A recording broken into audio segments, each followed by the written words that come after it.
بسم اللہ الرحمن الرحیم۔ ناظرین، حضور صلی اللہ علیہ وآلہ وسلم نے قرب قیامت کے فتنوں اور قیامت کی نشانیوں کا ذکر کرتے ہوئے فرمایا کہ ایک خلیفہ کی وفات کے وقت اختلاف ہوگا۔ اس وقت اہل مدینہ میں سے ایک صاحب مکہ مکرمہ کی طرف چھپ کر کوچ کر جائیں گے۔ اہل مکہ سے کچھ لوگ ان کے پاس آئیں گے اور انہیں اپنا امیر بنانا چاہیں گے، لیکن وہ اس کے لیے تیار نہ ہوں گے۔ آخرکار حجر اسود اور مقام ابراہیم کے درمیان ان کے ہاتھ پر بیعت کر لی جائے گی۔ یہ امام مہدی ہوں گے۔ حضرت سعد بن مسیب رضی اللہ عنہ فرماتے ہیں کہ ہم ام المومنین حضرت ام سلمہ رضی اللہ تعالی عنہ کے پاس بیٹھے تھے کہ اسی دوران ہمیں مہدی کا تذکرہ ہوا تو ام سلمہ رضی اللہ تعالی عنہ نے فرمایا کہ نبی کریم فرمایا کرتے تھے مہدی فاطمہ کی اولاد میں سے ہوں گے۔ حضور نبی کریم صلی اللہ علیہ وآلہ وسلم نے حضرت فاطمہ رضی اللہ تعالی عنہا سے مخاطب ہو کر فرمایا، اے فاطمہ، مجھے اس ذات کی قسم جس نے مجھے حق کے ساتھ مبعوث فرمایا ہے، اس امت کے مہدی تمہاری دونوں بیٹوں کی نسل میں سے ہوں گے۔ جب دنیا میں قتل و غارت بڑھ جائے، فتنے اوپر تلے پھوٹنے لگیں، چھوٹا بڑے کی عزت اور بڑا چھوٹے پر شفقت نہیں کرے گا، ایسے میں مہدی ظاہر ہوں گے اور گمراہوں کے قلعے فتح کر لیں گے۔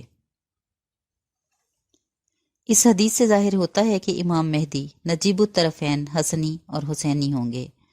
حضرت ابو سعید خدری رضی اللہ تعالیٰ عنہ سے روایت ہے کہ رسول اللہ نے فرمایا، مہدی میری نسل سے ہوں گے، کشادہ پیشانی اور اونچی ناک والے، زمین کو عدل و انصاف سے ایسے بھر دیں گے جیسے وہ ظلم و ستم سے بھر گئی ہوگی۔ وہ 7 سال تک حکومت کریں گے۔ حضرت حذیفہ رضی اللہ عنہ سے روایت ہے کہ نبی کریم نے فرمایا، مہدی میری اولاد میں سے ایک شخص ہیں، ان کا رنگ عربوں کے رنگ کی طرح ہوگا اور جسم اسرائیلیوں جیسا ہوگا۔ ان کے داہنے رخسار پر ایک تل ہوگا جو روشن ستارے کی طرح ہوگا۔ ان کے دور خلافت میں زمین و آسمان والے سب ان سے خوش ہوں گے، حتیٰ کہ فضا میں محو پرواز پرندے بھی خوش ہوں گے۔ حضرت عبداللہ بن عمر رضی اللہ عنہ سے روایت ہے کہ رسول اللہ نے فرمایا، مہدی نکلیں گے اس حال میں کہ ان کے سر پر ایک امامہ ہوگا جس پر ایک منادی پکار رہا ہوگا کہ یہ مہدی اللہ کے خلیفہ ہیں، تم ان کی اتباع کرو۔ یہ فرشتہ ہوا میں معلق ہوگا اور کرامت کے طور پر سب لوگ اس کو دیکھیں گے۔ حضرت کعب رضی اللہ عنہ سے روایت ہے کہ مہدی کے ساتھ بہترین لوگ ہوں گے، ان کے مددگار اور ان سے بیعت کرنے والے کوفہ و بصرہ اور یمن و شام کے ابدال ہوں گے۔ اگلے حصے پر حضرت جبرائیل علیہ السلام اور پچھلے حصے پر حضرت میکائیل علیہ السلام ہوں گے۔ ان کے ذریعے اللہ تعالیٰ فتنوں کو بجھا دے گا، زمین پر امن ہو جائے گی، یہاں تک کہ ایک عورت 5 عورتوں کے ساتھ حج کرے گی جن کے ساتھ کوئی مرد نہیں ہوگا، وہ اللہ کے سوا کسی چیز سے نہ ڈریں گی، زمین اپنی پیداوار اور آسمان اپنی برکت ظاہر کرے گا۔ حضرت علی رضی اللہ عنہ سے روایت ہے کہ مہدی کی پیدائش مدینہ میں ہوگی، اہل بیت نبی میں سے ہوں گے، ان کا نام حضور صلی اللہ علیہ وآلہ وسلم کا نام اور ان کے والد کا نام حضور صلی اللہ علیہ وآلہ وسلم کے والد کے نام جیسا ہوگا۔ ابو طفیل رضی اللہ عنہ سے روایت ہے کہ مہدی کی زبان میں لکنت کے باعث جب گفتگو میں مشکل ہوگی تو وہ اپنا دایاں ہاتھ اپنی بائیں ران پر ماریں گے۔ حضرت ام سلمہ رضی اللہ عنہا سے روایت ہے کہ رسول اللہ صلی اللہ علیہ وآلہ وسلم نے فرمایا، رکن اور مقام ابراہیم کے درمیان مقام بدر کے رہنے والے چند لوگ ایک شخص کے ہاتھ پر بیعت کریں گے جو مہدی ہوں گے۔ پھر ان کے پاس عراق کے لوگ اور شام کے ابدال آئیں گے جن کی تعداد 315 یعنی اصحاب بدر کی تعداد کے قریب ہوگی۔ وہ مقام صفا پر مہدی کی بیعت کریں گے، حالانکہ مہدی اس بیعت کو پسند نہیں کر رہے ہوں گے۔ ابو جعفر رضی اللہ عنہ سے روایت ہے کہ مہدی مکہ معظمہ میں عشاء کے وقت ظاہر ہوں گے۔ ان کے پاس رسول اللہ کا پرچم، آپ صلی اللہ علیہ وآلہ وسلم کی قمیض مبارک، آپ صلی اللہ علیہ وآلہ وسلم کی تلوار، کچھ علامات اور نور و بیان کی قوت ہوگی۔ محمد بن علی رضی اللہ عنہ سے روایت ہے کہ امام مہدی کے ظہور سے پہلے 2 نشانیاں ایسی ظاہر ہوں گی جو کہ زمین و آسمان کی پیدائش سے لے کر اب تک ظہور نہیں ہوئی ہیں۔ اول یہ کہ ماہ رمضان کی پہلی تاریخ کو چاند گرہن ہوگا، اور دوسرے یہ کہ اسی ماہ کے نصف میں سورج گرہن ہوگا۔ جب سے اللہ تعالیٰ نے زمین و آسمان بنائے ہیں اس طرح کا گرہن نہیں لگا۔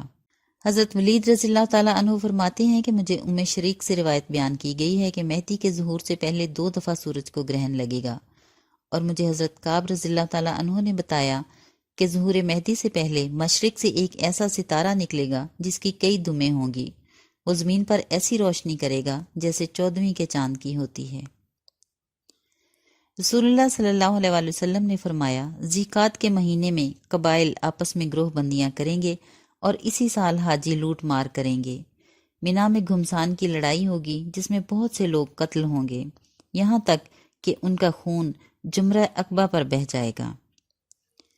حضرت عبداللہ بن عمر رضی اللہ عنہ سے روایت ہے کہ عنقریب ایک فتنہ پیدا ہوگا، لوگ ایک ساتھ نماز پڑھیں گے، ایک ساتھ حج کریں گے، ایک ساتھ عرفہ جائیں گے، ایک ساتھ قربانی کریں گے، لیکن ان میں کتے کے کاٹے جیسی دیوانگی پیدا ہو جائے گی جس کی وجہ سے وہ ایک دوسرے کو قتل کرنے لگیں گے۔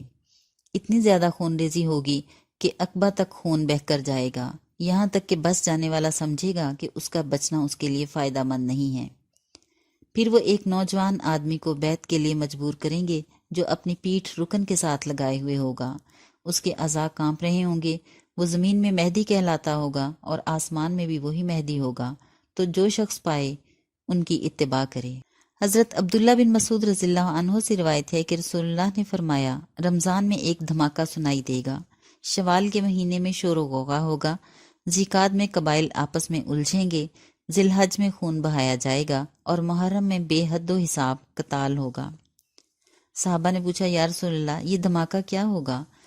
آپ نے فرمایا، یہ ماہ رمضان میں جمعرات کی نصف شب میں ہوگا، تم اپنے گھر کے دروازے کھڑکیاں روشن دان حتیٰ کہ سوراخ بھی اچھی طرح بند کر لینا، اپنے آپ کو چھپا لینا، پھر جب اس آواز کو سنو تو سجدے میں گر کر سبحان القدوس کا ورد کرنا، کیونکہ جو شخص یہ عمل کرے گا نجات پائے گا۔ حضرت کعب سے روایت ہے کہ مہدی علیہ السلام کو مہدی اس لیے کہا جاتا ہے کہ وہ تورات کے اجزاء کی طرف رہنمائی کریں گے اور انہیں شام کے پہاڑوں سے نکال لیں گے، جبکہ سلیمان بن عیسیٰ سے روایت ہے کہ مہدی کے ہاتھوں بحیرہ تبریہ سے تابوت سکینہ ظاہر ہوگا۔ حضرت کعب سے منسوب ایک اور روایت میں کہا گیا ہے کہ مہدی انطاکیہ میں ایک غار سے تابوت سکینہ نکال لیں گے جس میں تورات اور انجیل کے اصل نسخے ہوں گے، جنہیں دیکھ کر سوائے چند یہودیوں کے باقی تمام یہودی مسلمان ہو جائیں گے، اور مہدی تورات کے مطابق یہودیوں میں اور انجیل کے مطابق عیسائیوں میں اور قرآن کے موافق مسلمانوں میں فیصلے کریں گے۔ حضرت عبداللہ بن حارث سے روایت ہے کہ امام مہدی جب ظاہر ہوں گے اس وقت ان کی عمر 40 سال ہوگی، اور حضرت کعب سے روایت ہے کہ وفات کے وقت امام مہدی کی عمر 51 یا 52 سال ہوگی۔ حضرت ثوبان رضی اللہ تعالیٰ عنہ سے روایت ہے کہ رسول اللہ نے فرمایا، اللہ کا خلیفہ مہدی ظاہر ہوگا، جب تم اسے ظاہر ہوتے دیکھو تو اگر گھٹنوں کے بل برف پر گھسٹ کر بھی جانا پڑے تو اس کی بیعت کر لینا، کیونکہ وہ خدا کا خلیفہ مہدی ہوگا۔